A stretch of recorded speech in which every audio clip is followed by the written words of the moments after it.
12,000 years ago, something happened that nearly ended the story of humanity. Imagine seas rising higher than skyscrapers, forests set on fire by flames raining from the sky, and entire continents reshaped in the span of a single lifetime. This wasn't a slow drift of history. It was sudden, violent, and world-changing. Cultures vanished. Animals that had ruled the Ice Age disappeared forever. And yet in the ruins, survivors whispered of floods so vast that they drowned the earth itself. Those whispers became myths of Noah, of Atlantis, of Manu guided by a giant fish, of gods who punished with water. But what if these myths are not stories at all but memories? What if the Great Flood was real and its cause still hides in the scars of our planet? Was it ice melting and lakes bursting? Was it fire from the heavens? Or was it something even more mysterious? Something that could erase entire civilizations without leaving a trace. Tonight, let us journey into one of the deepest mysteries of human history. Come with me and together, we will explore the secrets of what really caused the Great Flood of 12,000 years ago. 13,000 years ago, the Earth was a planet in transition. Vast ice sheets still gripped the northern hemisphere, stretching down across what is now Canada, the northern United States, and much of northern Europe. These glaciers were staggering in size, walls of ice more than a mile thick, pressing down on the land, reshaping mountains, carving valleys, and holding within them an unimaginable amount of water. To stand at the edge of such a sheet would have been to face a horizon of white cliffs, silent and unmovable, a frozen ocean on land. Yet the world was not only frozen. At the edges of the ice, new life was beginning to stir.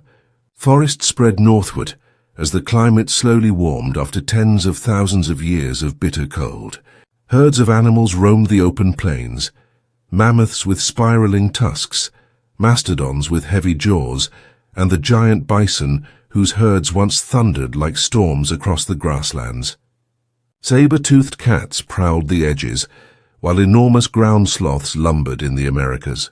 It was an age of giants, an ecological richness unlike anything we see today. Humans were everywhere, though never in large numbers. In Europe, the Magdalenian culture painted detailed scenes of bison and horses in the depths of caves lit by the flicker of fat-fed lamps. These images in Lascaux, in Chauvet, and Altamira are not mere art. They are windows into minds alive in a world of ice. In the Near East, the Natufians gathered wild grains, ground them with stone mortars, and began to linger in permanent or semi-permanent camps. These were the seeds of agriculture, fragile but real, laid down on landscapes that seemed stable and fertile.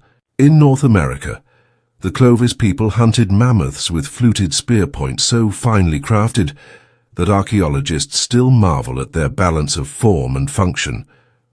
Across Asia, communities adapted to steppe and tundra, following herds and rivers. In Australia, Aboriginal peoples passed down stories of a land already tens of thousands of years old, binding memory to myth in ways that still echo today. What united these cultures was not geography or language, but dependence. Dependence on stable seasons, on predictable rivers, on the slow, cautious rhythm of warming that had been unfolding since the Ice Age reached its peak. For generations, the Earth seemed to be offering abundance. The ice was retreating. Grasslands were flourishing. Rivers swelled with fish. Lakes teemed with waterfowl, and forests spread into places that had been barren tundra. To the people of that time, it must have seemed that the hardest age had passed and that a gentler one was arriving. Yet beneath this fragile balance lay instability. Today we know this because the Earth has kept its memory in ice. In Greenland and Antarctica, scientists drill deep cores, extracting cylinders of frozen history. Each layer of ice holds within it tiny bubbles of air, pollen grains, and chemical signatures that record ancient climates with astonishing precision. These cores reveal that the warming at the end of the last ice age was not a smooth, gradual climb. Instead, it was interrupted by sharp, almost violent swings. Within a decade, temperatures could rise or fall by as much as 10 to 15 degrees C. For a hunter-gatherer society, such swings were more than inconvenience. A decade of warmth could bring rivers swollen with salmon and forests rich with deer. A sudden return of cold could strip that away within a generation. Freezing rivers, shortening summers and driving herds to extinction. A child could grow up in one world, while their own children would face another entirely. The predictability that humans depend on to settle, to farm, to store food, all of it could vanish in the span of a lifetime. Great lakes formed where meltwater pooled against the edges of ice sheets. Lake Agassiz in North America stretched across 500,000 square kilometers, larger than all the Great Lakes combined. Its waters were held in place only by unstable walls of ice and earth. Similar lakes appeared across Eurasia, reservoirs of potential energy waiting to be released. Though they seemed calm, these lakes were time bombs. If their dams gave way, the floodwaters would roar across continents. Even before the Great Collapse, the presence of such lakes signaled that the world was precarious. We can imagine what this meant for daily life. A group of hunters might return to a familiar valley, only to find it transformed into a lake. A settlement near the coast might see its shoreline creeping inward each season. Families might pass down warnings of winters that never ended, of summers that failed, of rivers that grew too strong to cross. These would not be myths yet, but memories that would later solidify into stories when the world truly drowned. At this point in history, humanity stood on a threshold. Archaeological evidence suggests increasing complexity. Trade networks carrying obsidian blades hundreds of miles from their source. Ornaments and shells traveling inland. Ochre pigments exchanged between groups. Even without farming, humans were weaving webs of connection across continents. The seeds of civilization were present, not yet sprouted but waiting. To us looking back, it is almost painful to see how close they were. The Natufians nearly crossed the line into agriculture.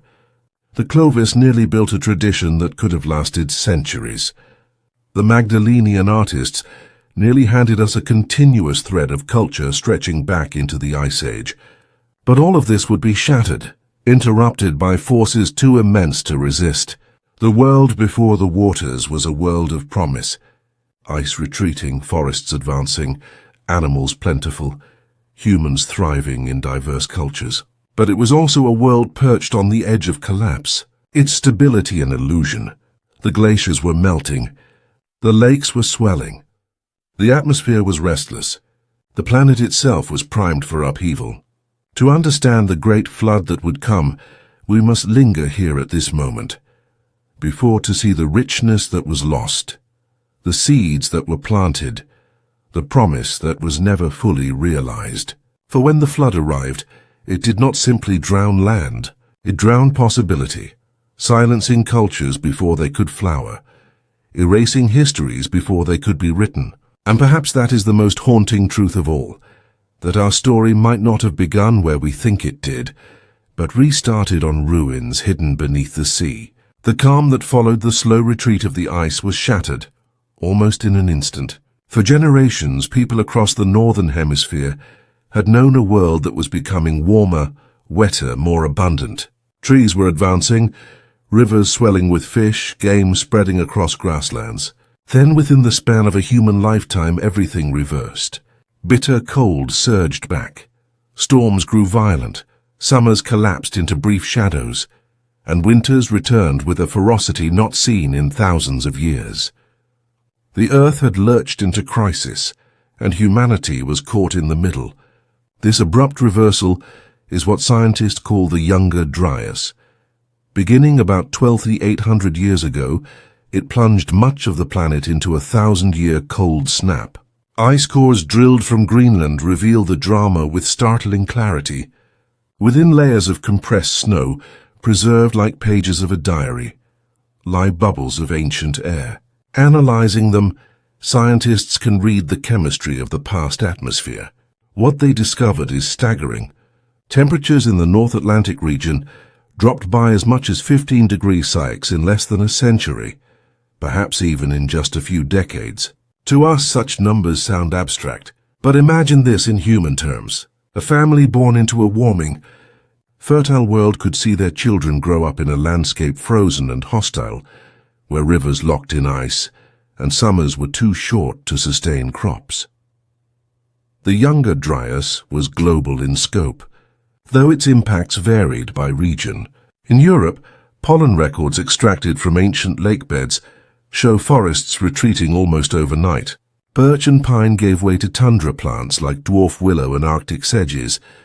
The landscapes of France, Germany, and the British Isles turned back into windswept, treeless expanses, undoing centuries of ecological progress. In the Near East, where the Natufians had begun to experiment with tending wild grains, drying out and cold killed their harvests. Archaeological sites tell the story. Villages once showing signs of permanence were abandoned, mortars and grinding stones left behind as their owners returned to wandering. Farming was delayed for centuries, its fragile first steps undone by a sudden climatic slap. In North America, the Clovis people faced an even harsher disruption. They had mastered the hunting of Ice Age giants, mammoths, mastodons, giant bison. Their fluted spear points, chipped with breathtaking skill, were perfectly designed for piercing thick hides. But as the Younger Dryas struck, those animals disappeared. The extinction of megafauna is one of the great mysteries of this age. And while overhunting may have played a role, the timing aligns too closely with environmental catastrophe to ignore.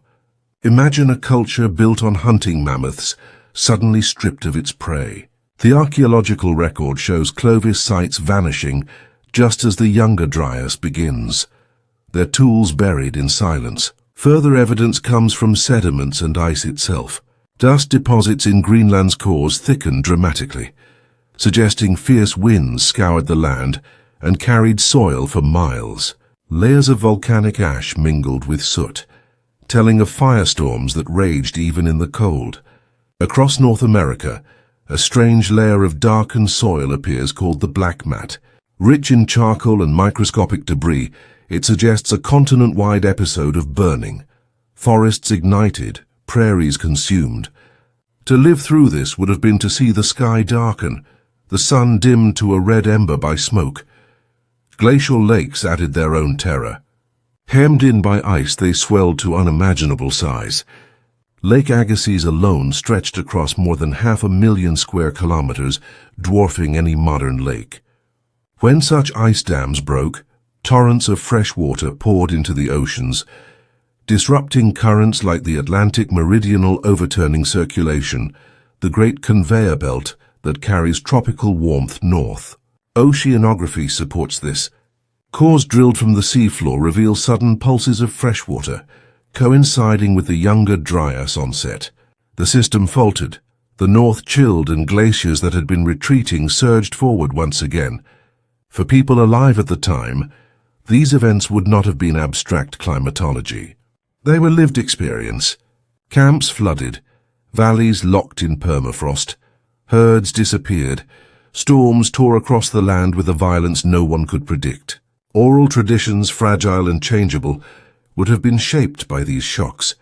How else could one explain such a betrayal of the natural order, except through stories of gods angered, of cosmic battles, of floods and fires unleashed to punish humankind? The scale of ecological collapse was immense. In North America alone, more than 35 genera of large mammals vanished forever. Mammoths, mastodons, saber-toothed cats, giant ground sloths, and enormous beavers all disappeared within a geological blink. Their loss reshaped ecosystems, altering vegetation, river patterns, and even soil composition. Humans who had relied on these animals not just for food, but for materials, bone for tools, hide for clothing, sinew for thread faced cascading hardship. Genetic studies echo the trauma. Ancient DNA from both humans and animals shows bottlenecks during this period. Sharp contractions in population sizes. Survivors carried their genes forward, but entire lineages were erased. These genetic scars are like fingerprints of catastrophe, mirroring the archaeological silence left by cultures like the Clovis. And yet amidst the silence we sense resilience. Some groups adapted by shifting diets, moving into new territories or returning to foraging routes. Others may have clustered in refuges, preserving fragments of knowledge and memory. The Natufians would eventually try again, replanting the seeds of agriculture once the climate stabilized. The disappearance of old traditions opened space for new ones to emerge. The Younger Dryas remains one of Earth's great riddles. What caused it? Was it the sudden release of meltwater disrupting currents? Was it cosmic fire raining from the sky? Or some complex dance within Earth's climate system? The evidence points in many directions, but the result is clear. The millennium of chaos, a crucible in which cultures cracked, ecosystems collapsed, and humanity itself was forced to adapt or vanish. If the great flood of 12,000 years ago has a root, it lies here in this sudden return of ice and storm. For it was in this crucible that waters swelled behind glaciers, waiting to burst free, and that survivors carried memories that would one day become myths. The world at the close of the Ice Age was held together by walls of ice, towering sheets stretched across continents, their edges fragile. Riddled with meltwater channels and deep crevasses, at their edges immense lakes pooled, fed by the torrents of glaciers in retreat. These lakes were not like the ones we know today. They were inland seas, holding volumes of water greater than modern oceans could absorb without consequence. To early humans they must have seemed eternal, calm giants reflecting the pale sky. Yet each one was a disaster waiting to be released. One of the greatest of these was Lake Agassiz, a body of water so vast it dwarfed the Great Lakes combined. At its height, it covered more than 500,000 square kilometers, stretching across what is now Canada and parts of the northern United States. To stand on its shore was to look across an inland ocean, its far side lost in haze. But unlike an ocean, Lake Agassiz was fragile. Its only walls were frozen barriers of ice held together by cold alone. Once those barriers cracked, there was nothing to stop the flood. We know this not from myth but from geology. Across the plains of Canada and the northern United States lie enormous spillways, channels carved into bedrock, dry now, but vast enough to carry rivers many times greater than the Amazon. Giant boulders sit stranded on hillsides, lifted and hurled by currents so powerful they treated stone as driftwood. These are the scars of outburst floods, sudden releases of water when glacial dams failed. Lake Missoula in present-day Montana tells a similar story. It was smaller than Agassiz, but no less destructive. Trapped behind an ice dam, it filled and refilled repeatedly. Each time the dam failed, a torrent swept across the Pacific Northwest, scouring the land in hours. Imagine a wall of water 300 feet high thundering across valleys, traveling at highway speeds. It ripped soil from the ground, carved out coulees and dry falls, and left behind the bizarre scablands of Washington state. These landscapes are so extreme that early geologists refused to believe floods could explain them. Only after decades of debate and mounting evidence of massive ripple marks, stranded boulders, and sudden erosional features did the truth emerge. Cataclysm, not gradual change, had shaped the land. The Missoula floods were not a one-time event. Geological records show they happened dozens of times over thousands of years. Each time the ice dam reformed, the lake refilled, and each time it failed again, unleashing chaos. For early humans living in the region, these were not abstract forces. Camps, hunting grounds, and river crossings would have been destroyed in hours. Oral traditions among native tribes of the Northwest speak of water that chased people up the mountains, of valleys filled with roaring seas. These may be distant memories of the floods themselves encoded into story. Europe had its own hidden catastrophes. As glaciers melted, proglacial lakes formed in valleys from the Alps to Scandinavia.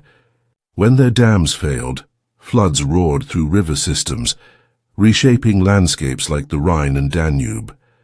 In Siberia, floods from collapsing ice barriers sent torrents across tundra plains, leaving behind channels so broad they are visible from space.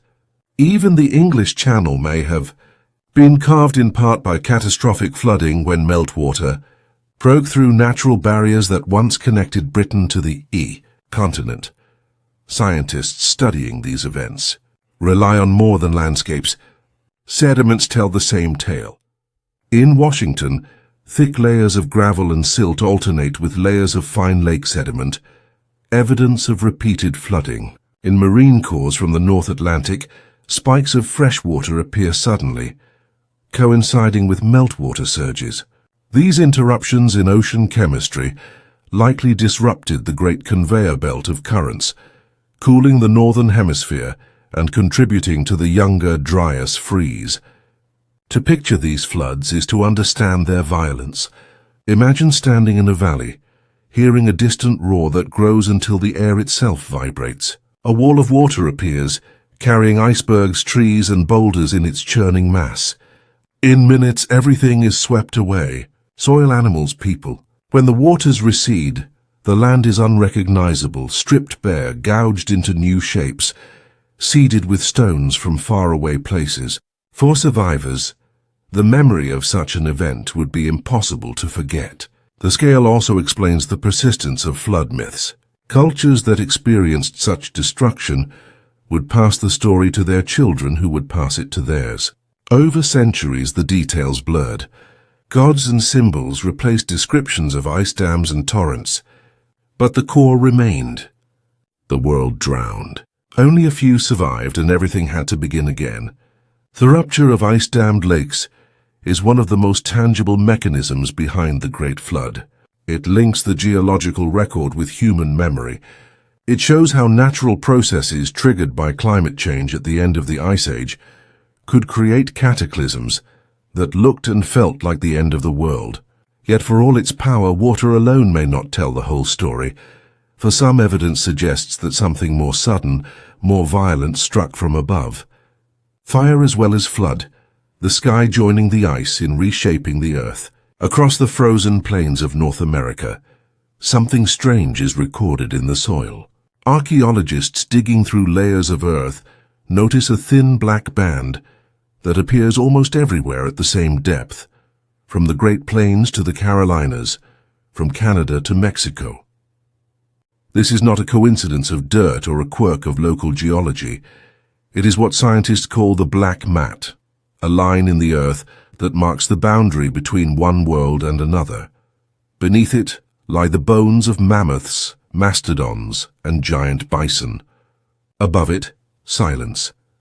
The layer is dark, rich in soot, nanodiamonds, and melted droplets of rock, evidence of something that burned, something that shattered, something that arrived not from below, but from above. The Younger Dryas impact hypothesis suggests that around 12,800 years ago, fragments of a breaking apart comet or asteroid struck the Earth or exploded in the atmosphere, triggering fires, floods, and a cascade of environmental collapse. It is controversial, resisted by many in mainstream science, yet the clues are undeniable. Nanodiamonds are especially telling. They form only under extreme pressure and heat, conditions generated in cosmic impacts. Melt glass droplets, tiny spheres of rock fused and then cooled in an instant, are scattered across sites in North America and beyond. Magnetic spherules rich in iron litter the same horizon. Together they tell a story of sudden catastrophic heat. Consider what such an event would have looked like to those alive at the time.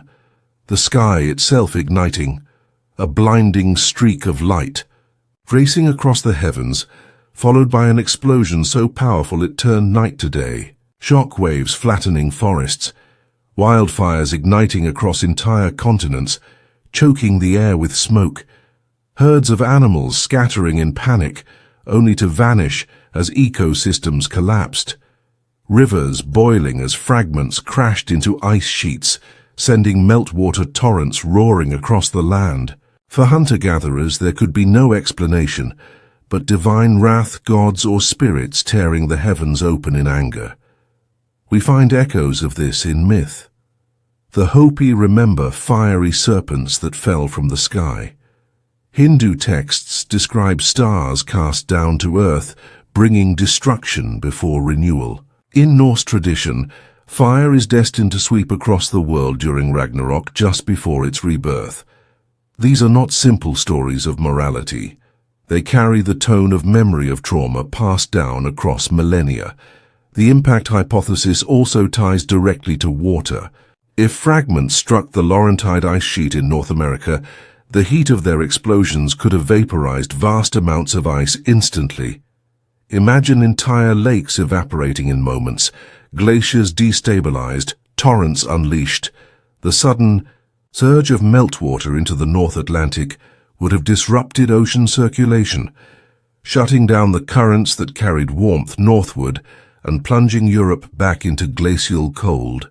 In this way, fire and ice were partners, one triggering the other together, creating the chaos of the Younger Dryas. The evidence is not confined to North America. Sites in Europe and the Middle East show similar anomalies. Spikes of soot, carbon, and microscopic impact markers dating to the same period. At Abu Huraira in Syria, one of the world's earliest known farming villages, glassy spherules suggest buildings and fields were scorched by heat intense enough to melt stone. In Chile, thousands of miles away, sediment layers carry signs of burning from the same horizon. If true, this was not a local event. It was hemispheric, perhaps even global.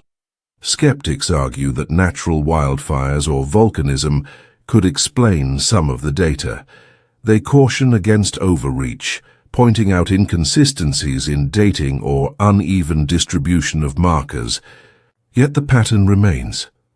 Everywhere one looks around 12,800 years ago, there is disruption, sudden extinctions, cultural collapse, evidence of burning, and the onset of 1,000 years of ice. It is too much to be dismissed as coincidence. Modern analogies help us grasp the scale. In 1908, a small comet or asteroid exploded over Tunguska in Siberia. The blast flattened more than 2,000 square kilometers of forest, releasing energy equal to hundreds of Hiroshima bombs. Yet, Tunguska left no crater, only scorched earth and trees leveled outward like matchsticks. Now imagine an event many times larger, striking ice sheets the size of small continents. The devastation would not only be regional, it would alter global climate. For ancient peoples, the memory of fire from the sky would have been indelible. Oral traditions could carry it forward, reshaped into tales of gods casting down thunderbolts or serpents of flame. Symbols carved in stone could preserve its image. The vulture stone at Göbekli Tepe, with its strange arrangement of animals and celestial motifs, has been interpreted by some as a star map, a record of a comet strike written in symbols 10,000 years ago. Whether or not this reading is correct, the possibility that such knowledge was encoded in art adds another dimension to the story. Survivors trying to leave warnings for the future. What makes this hypothesis compelling is not only the physical evidence, but the convergence of myth, archaeology, and geology. Each discipline whispers a piece of the same story. Sudden fire, sudden flood, sudden silence. The earth itself bears the scars, and human memory preserved them in story. If floods alone could carve the scablands and drown Doggerland, fire from the sky could explain the burning, the extinctions, the abruptness. Together they sketch a picture of catastrophe at a scale we struggle even to imagine. And yet for those alive then, it was not imagination. It was lived experience. The sky breaking open, the ground consumed, the world remade. When we think of the end of the Ice Age, it is easy to imagine a slow thaw. Glaciers retreating like melting snowbanks, the seas rising gently over thousands of years. The truth was far less forgiving. Global sea levels did climb by more than 120 meters from the peak of the Ice Age to the beginning of the modern era.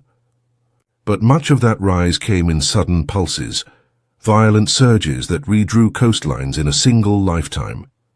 These surges were the silent killers of human history, sweeping away entire landscapes, and with them the memory of peoples who once thrived along the shores. The evidence comes not only from maps of drowned continental shelves, but from the ocean itself. Coral reefs serve as timekeepers of sea level. As the water rises, corals grow upward toward the light. In reefs around Tahiti and Barbados, scientists have drilled cores and found growth rings stacked like tree trunks, interrupted by sudden leaps. In some cases, sea levels jumped several meters within a century. Imagine standing in a coastal village, watching the tide creep further inland each year, and then, after one great storm, finding your entire homeland swallowed. These were not imperceptible changes. They were catastrophes unfolding in human time. Beneath the North Sea lies Doggerland, once a vast plain connecting Britain to continental Europe. Rich in rivers, marshes, and forests, it was home to deer and human communities who fished and hunted across its fertile expanse. Archaeologists reconstruct it as a landscape of lakes and estuaries, a paradise for Mesolithic peoples. Yet as the seas rose, Doggerland shrank until only Dogger Bank, now a shallow sandbar, remained above the waves. Today, fishermen still dredge, up harpoons carved from antler, stone tools and the bones of mammoths from its drowned floor. Each artifact is a fragment of a world lost to water. In Southeast Asia, Sundaland sprawled where Indonesia's scattered islands now lie. When sea levels were lower, it was a single continuous landmass, nearly the size of India, with broad river valleys, fertile plains, and long coastlines. As the oceans climbed, Sundaland fractured into islands, scattering human groups and forcing migrations. Oral traditions across the region preserve memories of drowned homelands and vanished lands beyond the horizon. Genetic studies even suggest that the dispersal of Austronesian peoples may have roots in this flooding, their migration patterns shaped by seas that rose to swallow their heartland. The story is similar elsewhere. Off India's western coast, the Gulf of Kambat has yielded sonar images of geometric patterns buried beneath thick sediment. Some researchers interpret these as the remains of ancient walls and streets, although debate continues. Whether natural or man-made, the timing of their submersion aligns with rapid sea level rise at the end of the Ice Age. In Japan, the Yonaguni Monument lies beneath 20 meters of water, its massive terraces and steps resembling a sunken temple. While many geologists argue it is a natural formation, the sharpness of its edges and the patterns of its platforms fuel speculation that it too may be a drowned relic of human activity. Even the Black Sea tells a tale of deluge. Around 5600 by sea Mediterranean waters are thought to have surged through the Bosphorus, flooding the basin in what some call the Noah's flood hypothesis. Before this, the Black Sea may have been a smaller freshwater lake. Rising seas transformed it into the saltwater expanse we know today, drowning settlements along its shores. Archaeologists have found traces of ancient habitation beneath its waters, adding weight to the idea that real events inspired later myths. In the Bahamas, submerged caves known as blue holes hold their own testimony. Stalactites within these caves were once exposed to air, growing drop by drop in open chambers. Today they lie drowned, their tips cut off by water levels that rose abruptly thousands of years ago. Each stalactite is a fossilized witness, marking the moment the seas claimed the caves. For early humans, the loss of coastlines was more than geography. It was the erasure of memory. Rivers, estuaries, and fertile deltas had drawn people to the edge of the sea since long before written history. These were the places where fish were plentiful, soils were rich, and trade was easiest. To lose them was to lose entire communities, rituals and traditions. What we now see as continental shelves, sonar-mapped and silent, were once homelands. How many of humanity's first settlements now rest beneath 100 meters of water, sealed away with their tools, art, and stories? Flood myths from around the world may preserve fragments of this trauma. The Aboriginal peoples of Australia tell of coasts that once lay further out now beneath the waves, accounts that match geological reconstructions of post-glacial sea level rise. In Celtic lore, the land of Lyonesse is said to lie beneath the sea off Cornwall. In Tamil tradition, Kumari Kandam, a lost land south of India, was swallowed by the ocean. These stories scattered across continents may be poetic memories of very real drownings. For archaeologists, the challenge is daunting. The evidence of these vanished cultures lies underwater, covered by layers of sediment, difficult to access. Yet already, divers and sonar surveys have revealed enough to suggest that the floodwaters of 12,000 years ago did more than redraw coastlines. They may have erased the earliest experiments in urban life, the first temples, the first seafaring networks. If true, then the flood was not merely natural disaster, but a historical reset, a force that drowned the opening chapters of our story. The oceans rose, the lands drowned, and humanity was forced inland to higher ground. What remained were not thriving villages, but absences in the archaeological record. Gaps where traditions vanish, technologies are forgotten, and silence replaces continuity. It is in those gaps that the true cost of the flood is revealed. Not only land lost, but memory itself washed away. Archaeology often unfolds like a tapestry. Each layer of soil, each scatter of tools, each hearth or burial adds a new thread, weaving a picture of continuity. Cultures adapting, innovating, and passing knowledge down through generations. Yet, when we reach the horizon of the Younger Dryas, the tapestry frays, threads break. Patterns vanish. Entire ways of life seem to fall silent, as though a page of human history was ripped away. The Clovis culture of North America provides one of the most striking examples. Their distinctive fluted spear points are found from New Mexico to Nova Scotia, evidence of a people who thrived across an immense territory. These hunters were masters of the Ice Age giants, stalking mammoths, mastodons, and giant bison. Their tools were elegant, finely flaked and adapted to pierce thick hides. For decades, archaeologists believed the Clovis represented the first great American culture. But then around 800 years ago, the trail goes cold.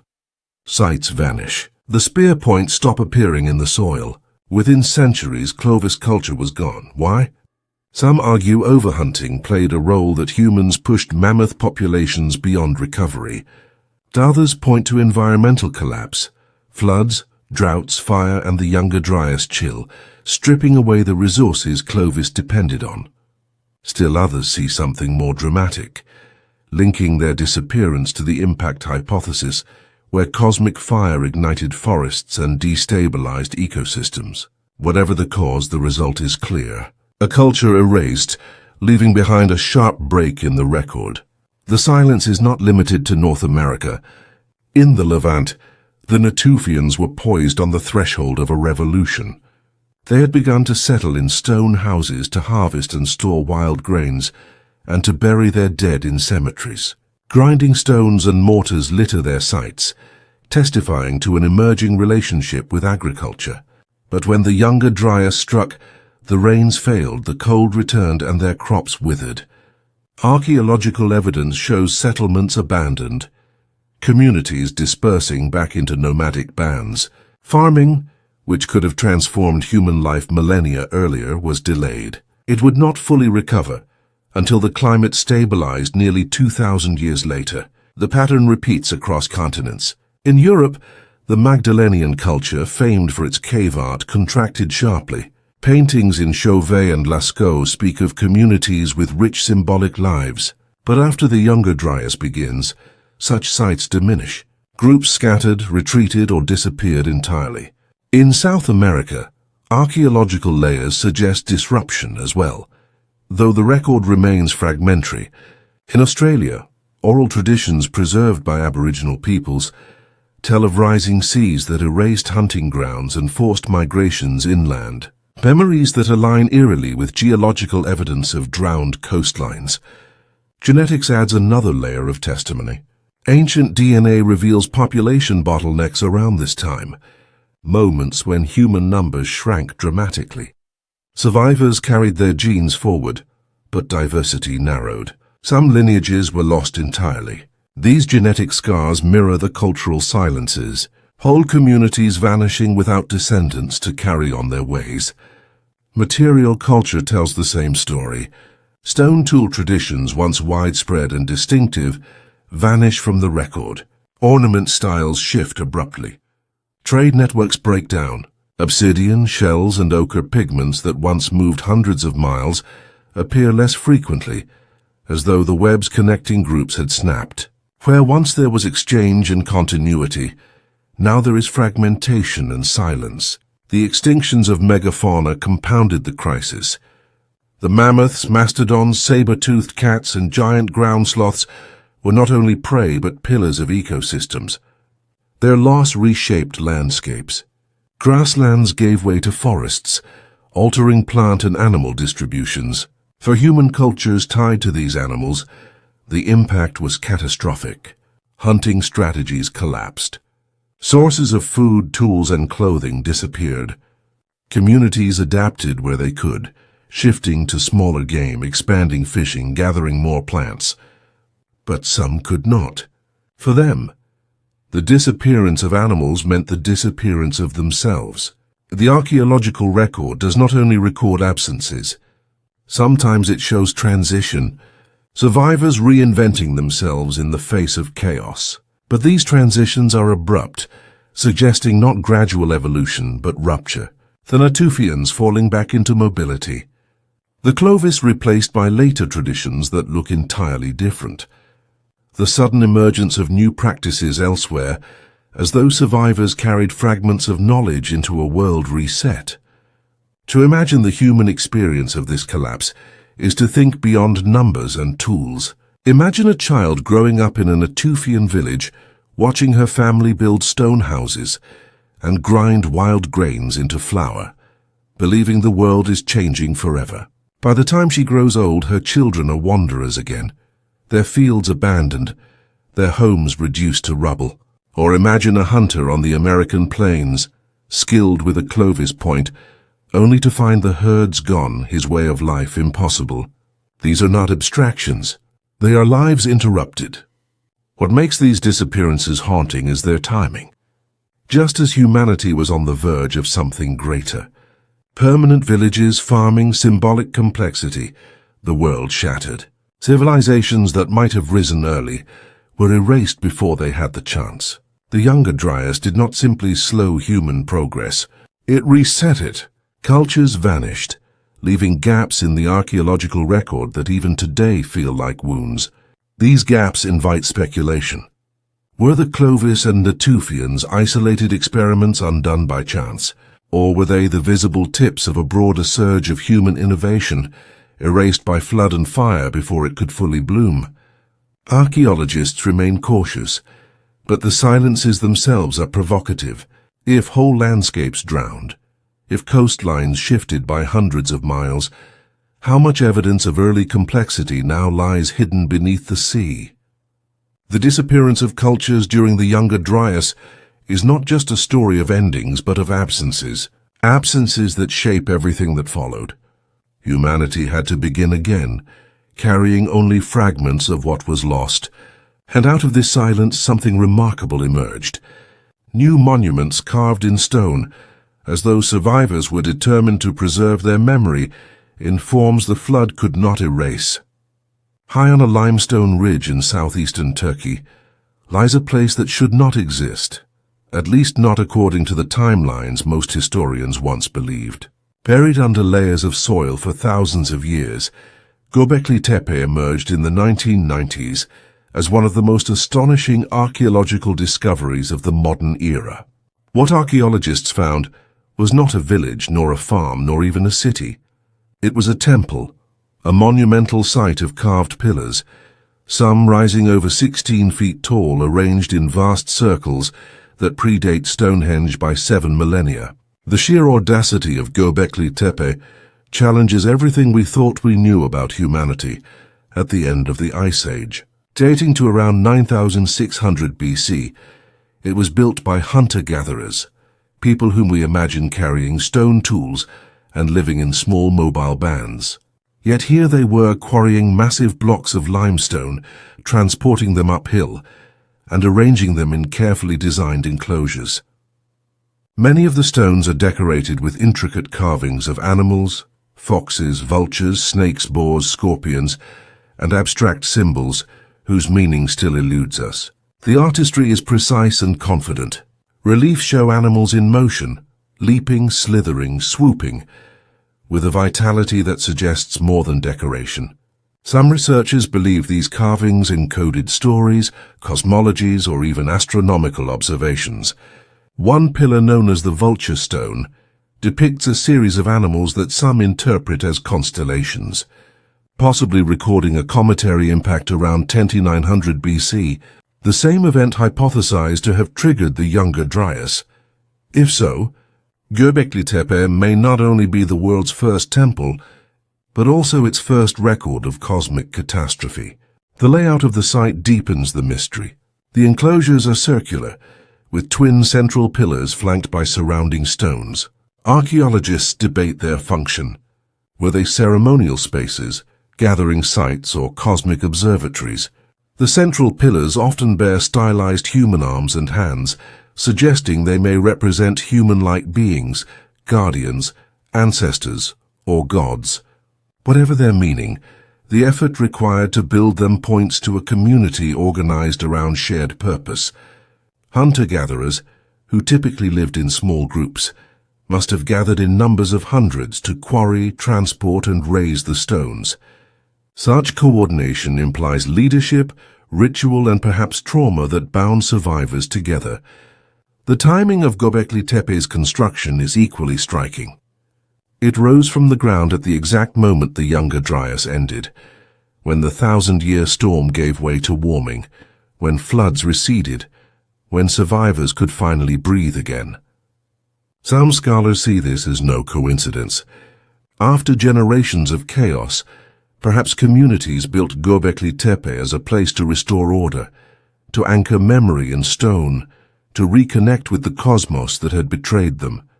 In this reading, the site is a monument to survival, a message that humanity endured and would not forget.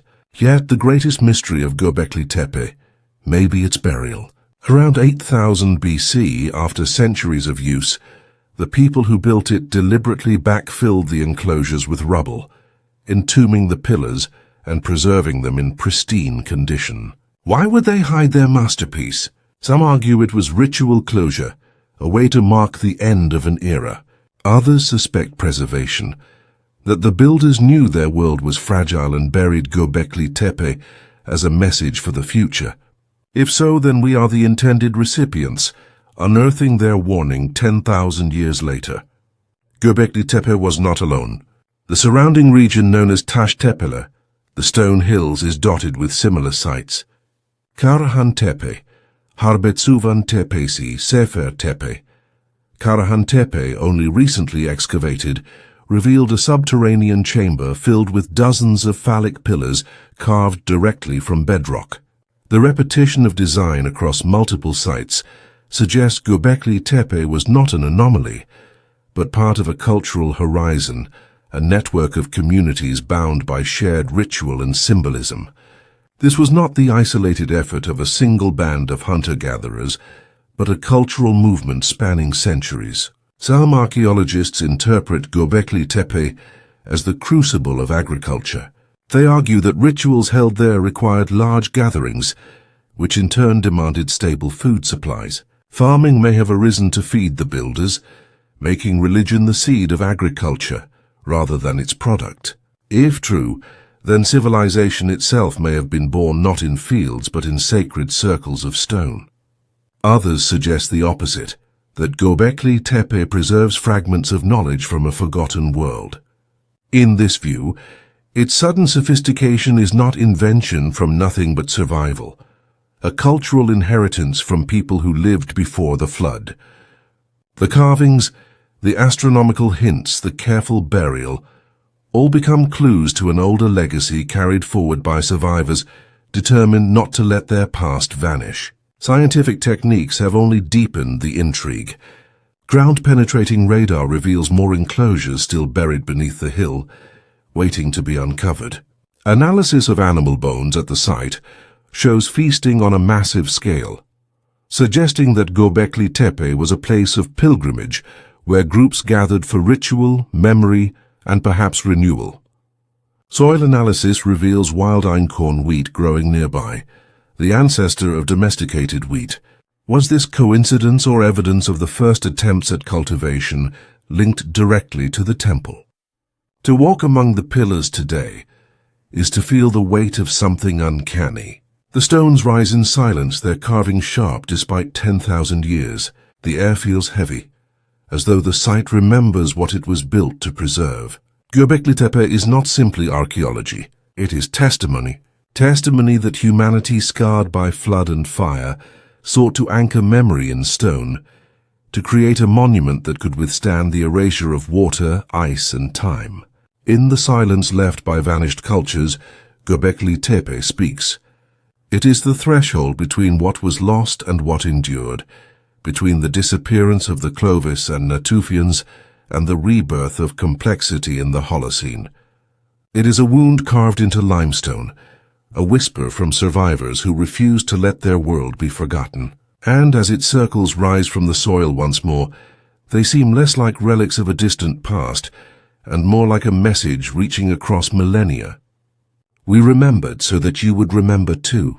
Across every continent, in languages now forgotten and in traditions still alive, humanity whispers the same haunting story. Once the waters rose and the world was nearly destroyed. What is most astonishing is not that flood myths exist, for floods are common, but that they echo each other with such striking detail. Even when the peoples who carried them were separated by oceans and millennia, the story is always the same. Divine or cosmic warning, catastrophe by water, survival by a chosen few, and the rebirth of humanity in the aftermath. In Mesopotamia, one of the cradles of written civilization, the Epic of Gilgamesh preserves the tale of Utnapishtim. Warned by the gods of a deluge, he builds a massive boat, fills it with his family and animals, and survives as torrents cover the land. His vessel comes to rest on a mountain peak, where he releases birds to test whether the waters have receded.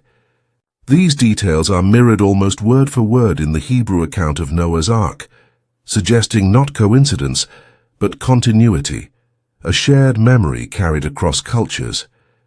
Even older, the Atrahasis epic repeats the same tale, linking divine punishment with survival by vessel. In Greece, the flood of Deucalion and Pyrrha tells the same story in Hellenic dress. When Zeus resolved to cleanse a corrupt humanity, he unleashed a flood. Deucalion and his wife survived in a wooden chest that floated for 9 days and nights until it rested on Mount Parnassus. Emerging into a silent world, they repopulated it by casting stones over their shoulders, which transformed into men and women. The symbolic rebirth echoes Mesopotamia, a mountain refuge, chosen survivors, humanity restarting after deluge. Hindu traditions offer another remarkable parallel. Manu, the first man, was warned by a great fish of a coming flood. He built a boat and tied it to the fish, who guided him safely through the rising waters to the Himalayas. After the flood, Manu became the father of a renewed human race. Again, the motifs are clear, a warning of vessel, survival, and rebirth. This tale is embedded in some of the oldest Sanskrit texts, suggesting a memory carried across thousands of years. In the Americas, far from the civilizations of the Old World, flood stories persist with the same resonance. The Hopi speak of multiple worlds destroyed in succession, one by fire, another by flood.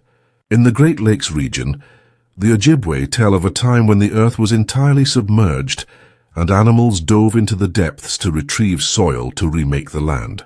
The Muskogee Creek recount waters rising until people clung to the tallest trees. The theme is always annihilation followed by renewal, the flood as a cosmic reset. Even in Australia, Aboriginal traditions among the oldest continuous oral cultures on Earth describe rising seas that swallowed coastlines. These accounts align with geological reconstructions of post-glacial sea level rise, when coasts advanced inland by hundreds of kilometers for the communities who lived through it. The loss of ancestral hunting grounds and sacred sites was remembered so vividly that the stories endured for over 10,000 years. Some traditions even describe islands becoming cut off from the mainland, which corresponds exactly to the creation of Australia's modern coastline. What makes these parallels extraordinary is not only their persistence but their specificity. Flood myths do not simply speak of water. They describe chosen survivors, vessels or arks, mountaintops as refuges, birds released to search for land. These motifs are too consistent to be dismissed as mere allegory. If floods are universal experiences, why not also myths of droughts, earthquakes or volcanoes, repeated across all cultures with the same precision? Why is it water, and not just water but world-drowning water, that haunts humanity's oldest memories? Scholars often interpret flood myths symbolically. Water becomes chaos, a cleansing force, the destruction of the old to make way for the new. In many traditions, it represents divine punishment for human arrogance or corruption. Yet symbolism alone does not explain the uncanny overlap of details. When myths separated by oceans share images of boats, birds, mountains, and renewal, the simplest explanation may be that they recall real events. Science lends weight to this possibility. We know from geological evidence that seas rose dramatically at the end of the Ice Age, sometimes in catastrophic pulses. We know from the scablands and proglacial lakes that sudden outbursts could erase entire landscapes in days. We know from the black mat that fire and flood coincided around 12,800 years ago. These are the very conditions described in myth. The world drowning, the sky darkening, humanity forced to begin again. Perhaps oral tradition carried these memories across millennia. Anthropologists have shown that stories in oral cultures can preserve accurate details for astonishing lengths of time. Aboriginal Australian myths describing drowned coastlines align with sea level maps from 7,000 to 10,000 years ago. The detail is too precise to be coincidence. If such memory can endure in one culture, why not in others? Flood myths may ally. Anthropologists have shown that stories in oral cultures can preserve accurate details for astonishing lengths of time. Aboriginal Australian myths describing drowned coastlines align with sea level maps from 7,000 to 10,000 years ago. The detail is too precise to be coincidence. If such memory can endure in one culture, why not in others? Flood myths may also have served as warnings. Imagine a survivor of a deluge telling their children, and those children telling theirs. The waters once rose and destroyed everything. Remember, be vigilant. Over centuries, details became mythologized. Gods and spirits woven into the tale, but the essence survived. This would explain why flood stories are not cautionary tales of morality alone, but vivid recollections of annihilation. The global chorus of flood myths is one of the strongest hints that the Great Flood of 12,000 years ago was not only real, but remembered. From Mesopotamia to the Andes, from India to Australia, humanity carries fragments of the same nightmare, retold in different languages, but echoing the same truth. The world once drowned and only a few survived. And if all these traditions are fragments of memory, then they point us towards something even more haunting. For if whole coastlines and cultures were swallowed, then their ruins must still lie beneath the waves, sunken cities and forgotten shores waiting in silence. When we gaze out over the sea today, it is easy to forget that not long ago those waters lay far lower, and what now appears as endless ocean was once dry land, alive with forests, rivers, and human settlement. At the height of the last ice age, so much water was locked in glaciers that coastlines stretched hundreds of kilometers farther out than they do now. Entire land bridges connected continents, and broad plains flourished where today only waves can be seen. As the ice melted, the oceans rose relentlessly, erasing those landscapes. What remains now are ghostly traces, drowned shorelines, strange structures glimpsed under the waves, and myths of lands that slipped beneath the sea. One of the most vivid examples is Doggerland, the Atlantis of the North Sea. For millennia it was a green and fertile plain that stretched between Britain and continental Europe. Archaeologists reconstruct it as a landscape of rolling hills, meadows and wetlands, traversed by rivers where red deer and wild cattle roamed. Fishing camps and hunting grounds must have dotted its banks. Yet as the seas rose, Doggerland shrank until around 6,500 years ago. A sudden surge, perhaps triggered by the Storegga submarine landslide off Norway, sent giant waves crashing inland, drowning what remained. Today the seabed still offers up its secrets: harpoons carved from antler, flint tools and the bones of mammoths and humans alike, pulled accidentally from fishing nets. Each artifact is a message from a lost world, once walked by our ancestors. Far to the east, the drowned continent of Sundaland once covered much of modern Indonesia, Malaysia and surrounding islands. 10,000 years ago, these were not scattered fragments of land, but a continuous expanse as large as Europe. Vast river valleys wound through fertile plains supporting lush ecosystems and very likely thriving human populations.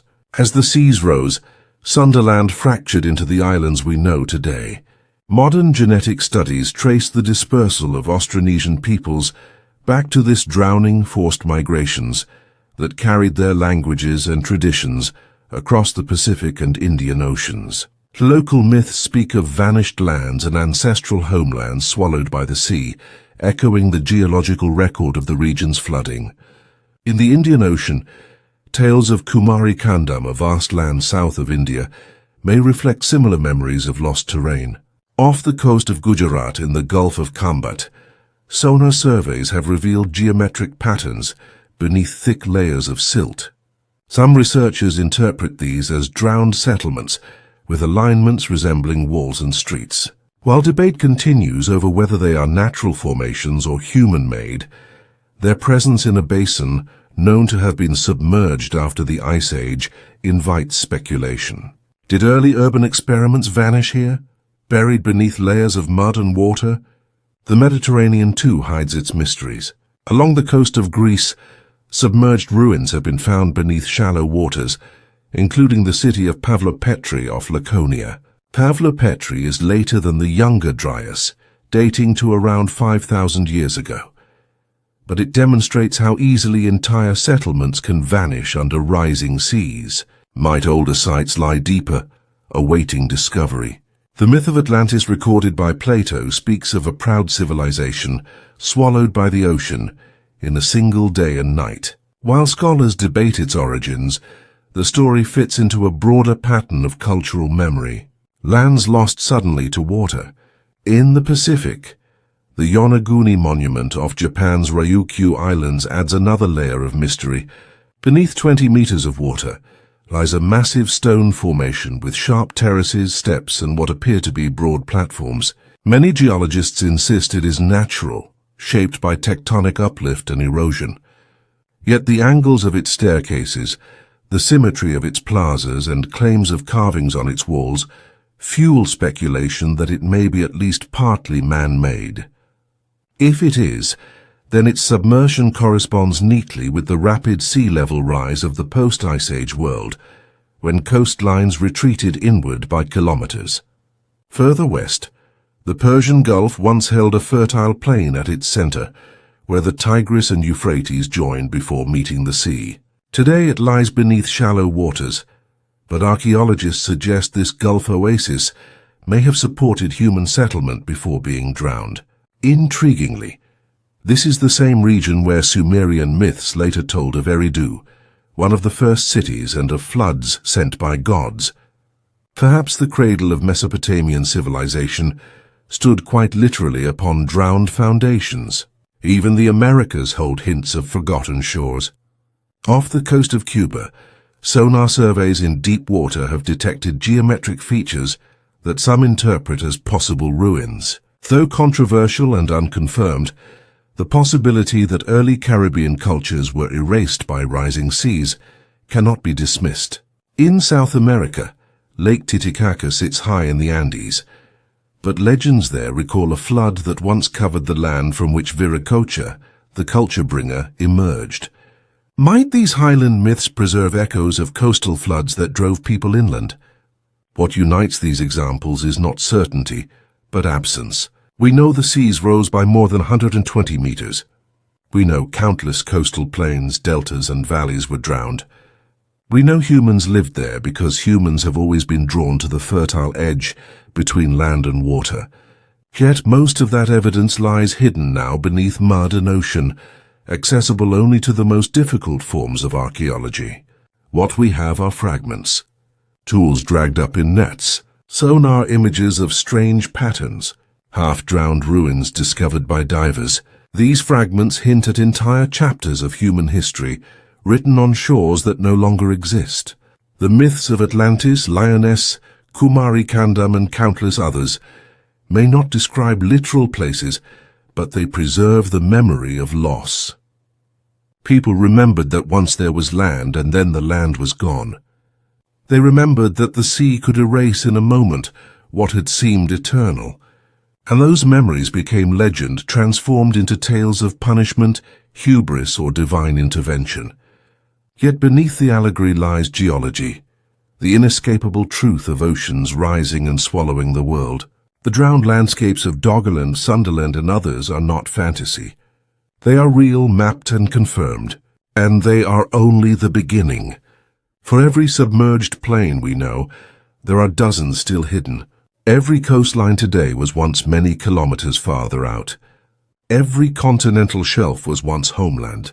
Somewhere out there beneath 100 meters of salt water may lie not just scattered camps and villages, but the first temples, the first cities, the first seeds of civilization erased by the flood. When the waters receded and the skies cleared, humanity emerged into a world unrecognizable. Forests had burned, plains had drowned, herds had vanished. For many communities, survival meant starting again from nothing.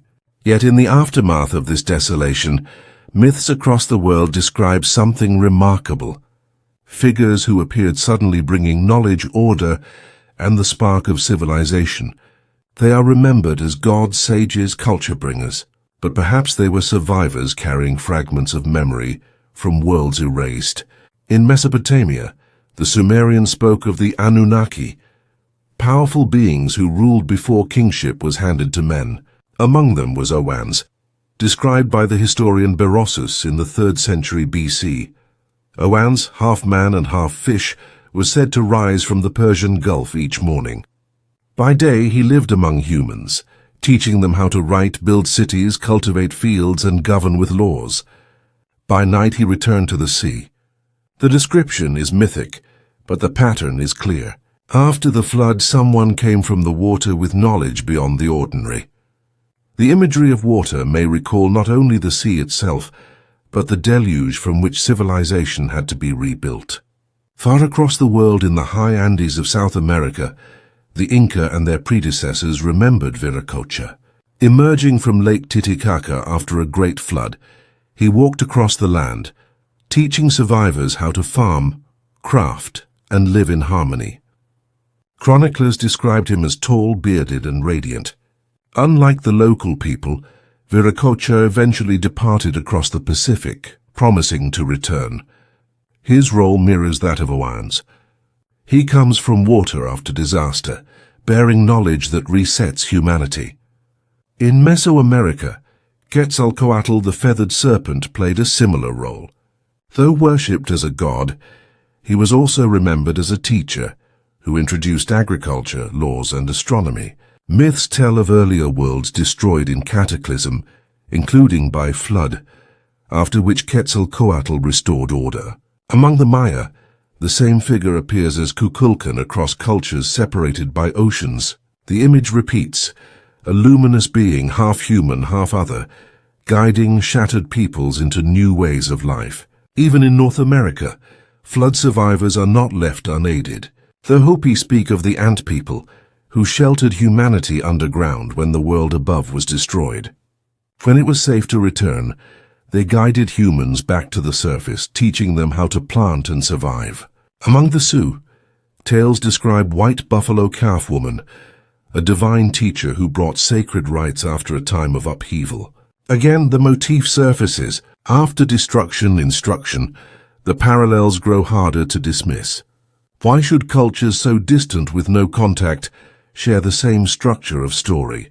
Catastrophe, flood or fire, survivors clinging to life, and then a figure who teaches, who restores, who sets the pattern for civilization. Archaeology offers context. Sites like Göbekli Tepe suggest that within a few centuries of the Younger Dryas, survivors were building monuments far beyond what hunter-gatherers were supposed to achieve. The sudden leap hints that knowledge was preserved and reintroduced rather than discovered anew. Trade networks re-emerged with surprising speed, as seen in obsidian blades carried hundreds of miles or shells found deep inland. Symbolic systems, carvings, figurines, astronomical alignments appear almost fully formed. This discontinuity makes sense if survivors carried cultural memory across the reset, teaching others what had once been known. Even the details in myths suggest encoded history. Science is half man, half fish, a symbol for knowledge arriving by sea, perhaps from drowned coastal peoples who moved inland. Viracocha emerges from a lake. Water is the womb of rebirth after the deluge. Quetzalcoatl is feathered and serpentine, sky and earth united, a bridge between worlds. These symbolic costumes may mask real humans, whose knowledge seemed godlike to traumatized survivors. Over generations, memory blurred into myth, but the core remained. They came after the flood and they taught. Scientific evidence adds depth. Genetic studies show that populations did not vanish entirely during the Younger Dryas. Bottlenecks occurred, but survivors endured. Some lineages spread rapidly afterward, consistent with migration and resettlement. Linguistic patterns, too, suggest expansions dating back to this era. Families of languages fanning outward from refuges, like echoes of survivors carrying their words across new landscapes. Could these be the traces of the very culture bringers later remembered as gods? Skeptics argue that these figures are archetypes born from human imagination. After trauma, it is natural to tell stories of saviors, of teachers who restore order. Yet why should such archetypes converge so precisely across continents? Why should they all follow cataclysm? Why should they emerge from water? Why should they teach agriculture, astronomy, and law? The consistency feels less like invention and more like memory refracted through myth. Perhaps the most haunting thought is this: if teachers appeared, it means there was something to teach. Knowledge does not spring from nothing. Agriculture, architecture, astronomy, these may have been the salvaged fragments of civilizations drowned by the flood. If so, then Oannes, Viracocha, Quetzalcoatl, and their kin are not gods at all, but the last emissaries of forgotten worlds, remembered in reverence by those who rebuilt in their shadow. The deluge destroyed much, but it did not erase everything. Fragments survived, carried by wandering teachers, preserved in stone circles, whispered in myth. And it is through these echoes that we glimpse the possibility that before us there were other civilizations erased, whose memory endures only in the stories of luminous beings who came after the flood. The story of the Great Flood is not only told in stone, sediment, and myth. It is also fought over in classrooms, conferences, and bookshelves. Few topics in archaeology and geology ignite as much passion as the Younger Dryas and its possible connection to humanity's lost past. For some, the evidence is clear. Abrupt climate change, catastrophic floods, cultural collapses, and a global trauma remembered in myths. For others, this is a dangerous blend of speculation and romance where the hunger for mystery overshadows rigorous science. And so the debate itself has become a battleground between orthodoxy and what critics call heresy. The roots of this divide go back more than a century. In the 1920s, J. Harlan Bretz shocked the geological world with his claim that the bizarre channeled scablands of Washington state were formed not by slow erosion, but by sudden cataclysmic floods. For decades, his peers mocked the idea. Catastrophism, the notion that sudden disasters shaped Earth's history, was considered outdated. Gradualism, the belief that landscapes formed slowly over vast time, was the reigning dogma. But in the 1970s, Bretz was vindicated. Evidence proved that repeated outburst floods from glacial Lake Missoula had scoured the land in days, creating channels, dry falls, and giant ripple marks. What was once dismissed as heresy is now geological fact. This episode remains a cautionary tale. How often science resists catastrophe until the evidence becomes overwhelming. The Younger Dryas impact hypothesis has revived this old conflict. In 2007, a group of scientists led by Richard Firestone and Alan West argued that a fragmented comet or asteroid struck the Earth 12,800 years ago, triggering continent-wide fires and a sudden return to glacial conditions. They pointed to nanodiamonds, magnetic spherules, and melt glass as evidence. Critics immediately countered that the data was inconsistent, that sampling was flawed, that no crater had been found. The debate has raged ever since, with papers published, retracted, and rebutted, each side accusing the other of bias. For some, the impact hypothesis explains too much to ignore. The black mat, the extinctions, the sudden cooling. For others, it reeks of overreach, a search for drama rather than truth. The controversy extends beyond geology into archaeology. Robert Schoch, a geologist, stunned the world in the 1990s by claiming that the weathering on the Sphinx of Giza was caused not by desert winds, but by heavy rainfall. If correct, the Sphinx would date back to the end of the Ice Age, thousands of years before pharaonic Egypt. Schoch argued that only sustained rain, last seen in Egypt during the early Holocene, could produce the rounded erosion patterns on the monument's body and enclosure walls. Egyptologists rejected the idea, insisting the Sphinx dates to Pharaoh Khafre around 2500 BC. Yet the debate continues, fueled by the absence of definitive inscriptions linking the Sphinx to any known ruler. Here, too, the accusation is the same. Are we protecting evidence or protecting a timeline?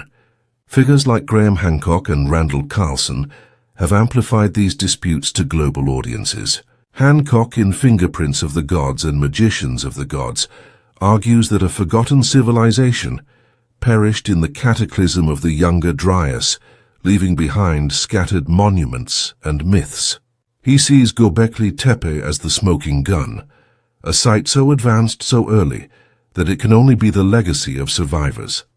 Carlson, a geologist, points to megaflood features across North America, to drumlins and erratics deposited by catastrophic currents as proof that the Earth convulsed violently at the end of the Ice Age. Together, they challenge the linear model of history, proposing instead that civilization is older, interrupted, and repeatedly erased. Mainstream scholars push back forcefully. Archaeologists caution that extraordinary claims require extraordinary evidence. They note that myths are changeable, that Göbekli Tepe could represent innovation rather than inheritance, that absence in the record does not prove lost civilizations. They warn that alternative theories, however compelling, risk confusing the public by blurring the line between fact and speculation. Yet at the same time, they cannot deny the anomalies, the suddenness of the Younger Dryas, the black mat horizon, the abrupt extinctions, the mysterious ruins that seem to appear out of nowhere. The debate is not just academic. It reflects two ways of seeing the past. One side insists on caution, on building history stone by stone from verifiable evidence. The other embraces mystery, seeing in gaps and anomalies the fingerprints of something more. Both sides are necessary, the rigor of science and the imagination of inquiry. Yet the friction between them reveals how fragile our understanding of deep history truly is. What complicates matters further is the public's hunger for meaning. Lost civilizations, cosmic impacts, and floods that reset humanity capture imagination in a way that pollen counts and isotope ratios never could. Popular fascination drives books, documentaries, and debates online, forcing academia to respond. Some scholars dismiss this as pseudo-history, but others quietly acknowledge that questions raised by so-called heretics keep important conversations alive. In truth, the flood debate mirrors the very themes it studies: erasure, survival, and memory. Orthodoxy guards the official story, wary of chaos. Alternative thinkers carry the fragments of forbidden possibility, risking scorn to preserve them. The tension between the two ensures that the mystery remains alive, unresolved, and endlessly compelling. The scars of the Younger Dryas are real: canyons carved by sudden floods, soot-stained soils, cultures that vanish from the record. Whether we see in them the mark of ordinary catastrophe or the echo of a forgotten civilization depends on how we choose to read the evidence. Perhaps the truth lies somewhere between, where science and myth, fact and imagination overlap like two layers of sediment pressed together in the same core. The story of the Great Flood is not only a tale of the past. Its echoes roll forward into our own age, carried in stone, in story, and in the rising waters of today. For while we may speak of the Younger Dryas as a distant cataclysm, its lesson is one of fragility: how swiftly abundance can turn to ruin, how easily seas can rise and redraw the map of human existence. Modern science measures change with satellites and sensors, charting each centimeter of sea level rise. Yet the numbers on charts mask a more real truth.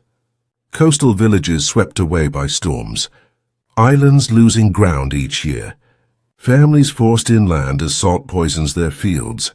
To those who live by the shore today, the ocean already feels alive, creeping forward, just as it once did 12,000 years ago. The parallels are haunting.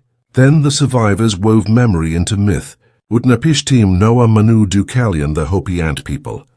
Today we watch cities like New Orleans, Jakarta, and Venice wrestle with water, wondering what myths our descendants will inherit. Just as Doggerland drowned, our own coastlines may vanish, leaving behind ruins beneath waves ready to be rediscovered by some future archaeologist. Archaeology teaches us that silence can be as telling as discovery. The gaps after the Younger Dryas hint at civilizations erased before they had the chance to mature. Could we too become a silence in the record, reduced to plastic remnants and radioactive dust pressed into sediment?